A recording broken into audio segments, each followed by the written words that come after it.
mucho cariño, mucho aprecio este encuentro con muy queridos amigos, amigas que están haciendo esta labor de investigación, y agradecer infinitamente esta posibilidad que nos dan de poder contar el porqué de las arpilleras, qué historia hay detrás, y habernos permitido entregar el testimonio que ha sido la razón de gran parte de nuestras vidas. Muy, muy agradecida, y también al museo, por supuesto, al Museo de la Memoria y los Derechos Humanos. Me llamo Victoria Díaz Caro, nací en Santiago el 18 de junio de 1948. Cuando yo nací, yo pude haber nacido en un campo de concentración ya, porque mi papá era dirigente, y por haber sido dirigente comunista en Antofagasta, a él lo detienen por el gobierno de González Videla. Él es detenido y va a dar al campo de concentración de Pisagua. Y con mi madre llevaban 20 días de casado, recién, 20 días. Eso es una parte. Cuando digo que pude haber nacido en Pisagua, porque él estuvo varios meses allá y mi madre, por razones distintas, lo acompaña. Nunca nos traspasaron miedo, nunca nos traspasaron nuestros padres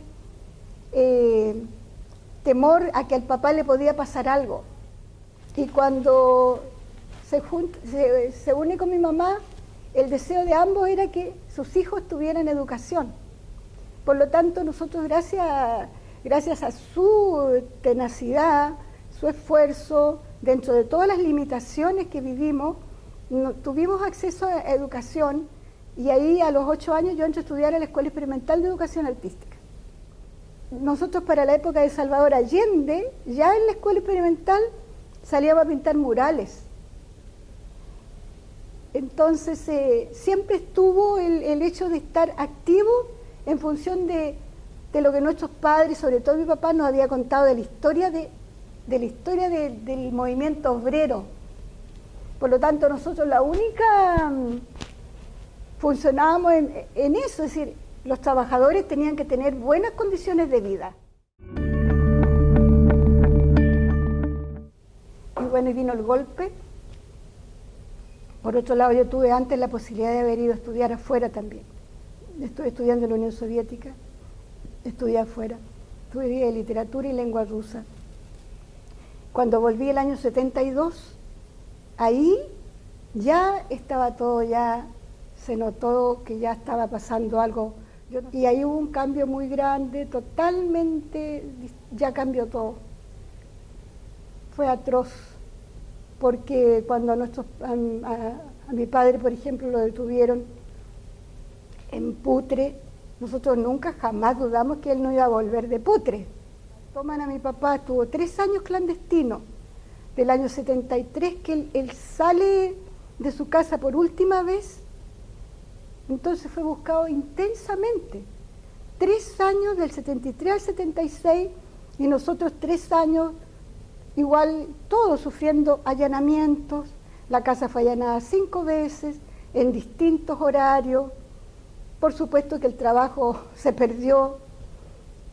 Ahí tuvimos que trabajar en lo que viniera porque había que sobrevivir.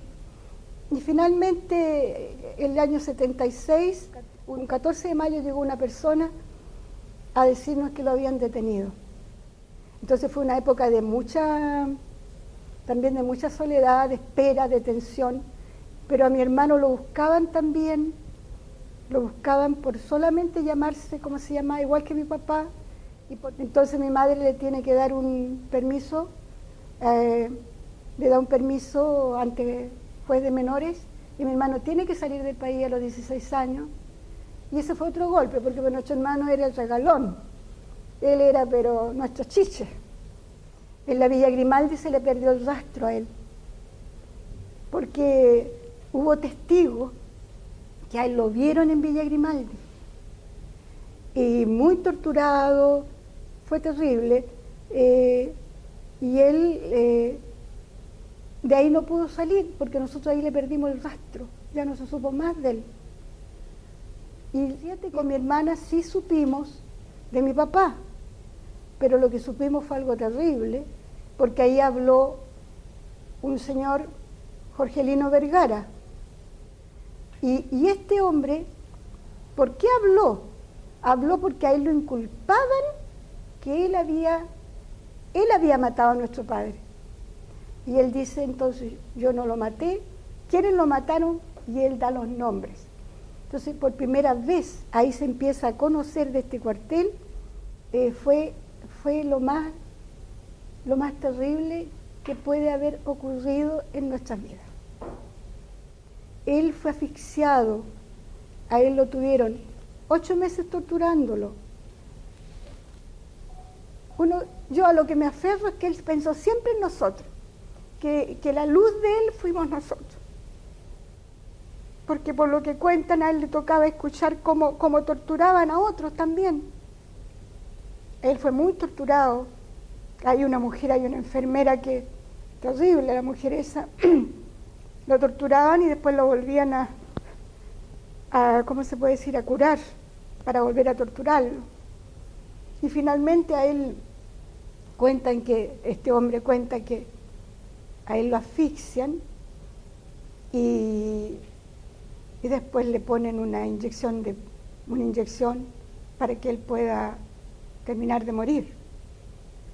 Después le ponen una bolsa plástica, le amarran unos rieles y después se lo llevan junto con otros desaparecidos a las costas del mar de San Antonio, y de ahí entonces a él en un helicóptero lo lanzan.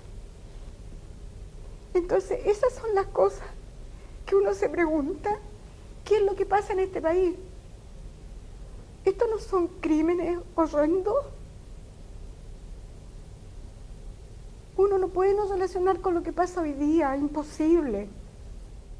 Entonces eso es lo que... todo duele. Todo duele. Y en la lucha nosotros hicimos también arpillera, también cantamos, fuera de salir a la calle.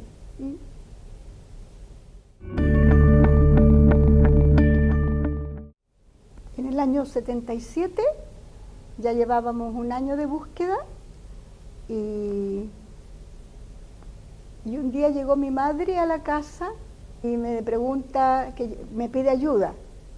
Como yo sabía dibujo, entonces me pide ayuda. Y yo le ayudé, pero a ella no le gustó como no, me dijo, no es esto, no es esto. Bueno, pero a mí me entusiasmó el hecho cuando ella me dice, fíjate que se están haciendo este trabajo, y yo me incorporé en la Vicaría de la Solidaridad. Ahí empieza a funcionar un taller, y ahí entonces yo integré el taller de arpilleras, y fue algo muy bonito, muy también terapéutico, encontrarse con compañeras que a uno nos íbamos relatando, mira, y lloraba alguna contando cómo había hecho la arpillera, y así se fue dando, y lo bueno también que uno iba colocando lo que iba viviendo, porque no hay nada de lo que se pueda ver aquí que no se haya vivido. Yo dejé de hacer arpilleras, por ejemplo, el 2007, cuando ocurre lo de mi padre, yo pinto, entonces ahora estoy pintando.